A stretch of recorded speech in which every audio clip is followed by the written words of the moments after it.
O'zbekiston Respublikasi Prezidentining murojaatnomasi mamlakatimizda amalga oshirilayotgan islohotlar va yangilanishlar yo'lidagi ustuvor vazifalarni belgilab beruvchi muhim dasturiy hujjat hisoblanadi. Bugun Oqoltin tumani hokimligida davlatimiz rahbarining Oliy Majlis va xalqimizga yo'llagan murojaatnomasi yuzasidan amaliy seminar bo'lib o'tdi. Seminarni viloyat hokimining o'rinbosari Shohrux Isoqulov ochib berib, murojaatnomada belgilangan asosiy yo'nalishlar, ijtimoiy-iqtisodiy islohotlar, davlat boshqaruvi samaradorligini oshirish hamda aholi turmush darajasini yaxshilashga qaratilgan vazifalar muhim ahamiyatga ega ekanligini ta'kidladi.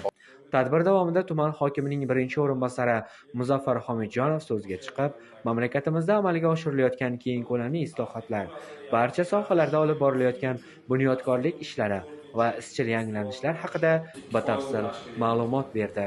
So'nggi 9 yilda biz sizlar bilan el-yurtimiz bilan birgalikda katta taraqqiyot yo'lini bosib o'tdik. Iqtisodiyotimiz yangidan shakllandi. Bozor munosabatlari, ijtimoiy himoyani kengaytirdik. Qonun ustuvorligini mustahkamladik. Eng muhimi, islohotlarimiz samarasini har bir mahalla, har bir xonadon va har bir inson kundalik hayotida his qilmoqda, dedi davlatimiz rahbari so'zning avvalida.